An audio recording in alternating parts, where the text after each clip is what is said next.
What happens if people don't get their chimney inspected on a regular basis? This is a sponsored interview with Miami Fireplace and Stoves.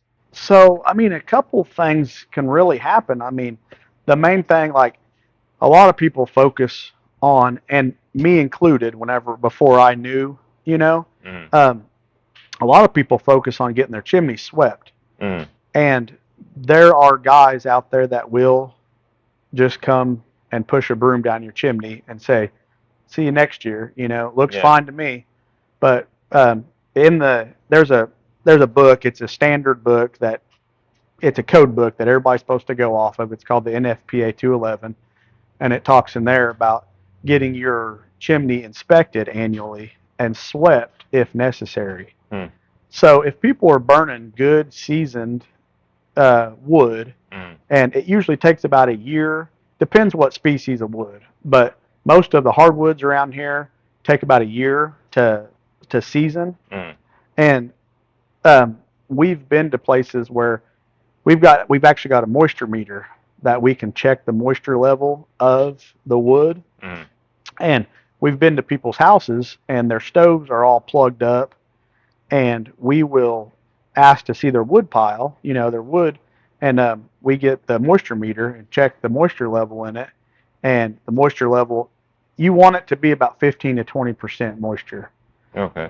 That'll burn the most efficient. Mm, And whenever it is wet like that and not seasoned, a lot of your creosote is kind of like tar, mm. and whenever it's not dried out of there, it goes into your chimney pipes and clogs them up and Okay. becomes flammable up in your chimney pipes. And so we've had people that their moisture level was too high, and so they have. I asked them if it's seasoned wood, and they said yeah. They either bought it from a guy that said it was seasoned, or they cut it down themselves. Mm. And but the thing that I didn't know about either was that you can cut a tree down, but if you don't split the wood up, Mm.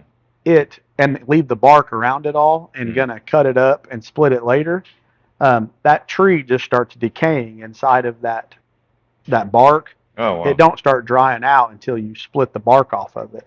Mm. And so I know we've got some guys that have said that they cut their trees down and just let them lay in a field until wintertime and go out there and cut them and then split them.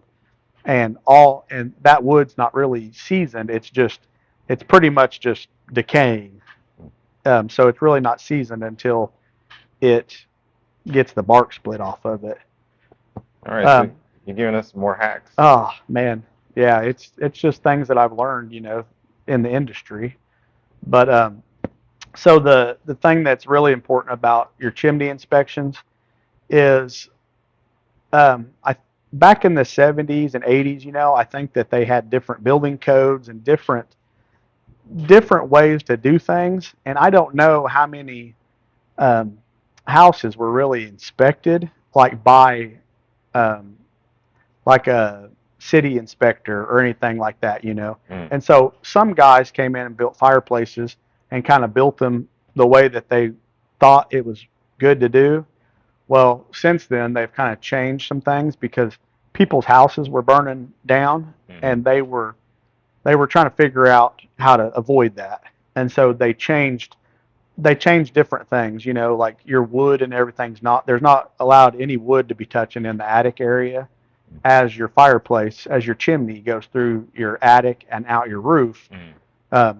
It's the wood can't touch that stuff, and then there's some other things that have changed, and it's really to help the homeowner, Mm. because they figured out where spots were that was getting too hot and causing problems, and so they changed it to get combustibles away from it.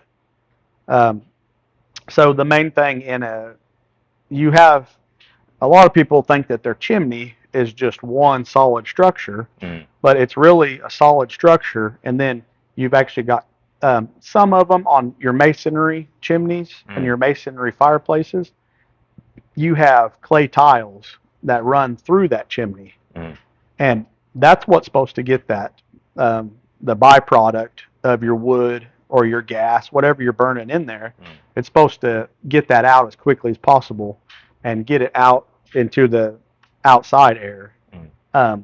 And so what happens is sometimes people will, it's kind of, it's not always people's fault, Mm. but it's a lot of just lack of maintenance on people's part, of kind of just letting it go for Yeah. a few years and not getting it looked at. But a lot of people will come in and like start a fire and they want to have this big roaring fire at first. But um, whenever you introduce heat to that fireplace so fast, that heat travels up to those clay tiles and they call it thermal shock. And so those clay tiles are going from cold to hot Mm-hmm. fast, and those clay tiles will break. Ooh. And so whenever those clay tiles break, they have cracks in them, and those cracks, when they get hot, they can expand and contract. As they get cold, they contract. When Mm. they get hot, they expand.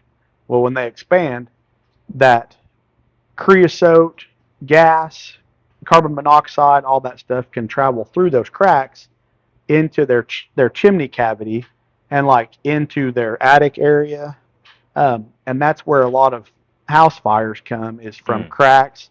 And then they also put clay tiles in there. They're usually 2 foot Mm. tall. Um, they've got mortar joints where they mortar them and Mm. then they put the next one on there, and that's what seals them together. Well, sometimes over the years, like rain and water is like the biggest. It's got acid whenever Mm. it mixes with that, and it runs down, and it will start over the years. It'll start chewing that mortar joints out Mm. of there, and so we've been to some where the mortar joints are missing. Like you can see into the actual chimney part, Mm. not just the clay flue tiles that you have going through there. And so smoke and all your creosote and all your byproducts that are supposed to be traveling like out through a straw, out through the top, Mm. are going back into the chimney area and into attic spaces and places where it's not supposed to go. Mm. And so that's what we look for when we come do an inspection, and we make sure um, it's like going to a mechanic that has looks at cars. You're going there for your brakes, but he looks at your engine and says, "Yeah, everything's good."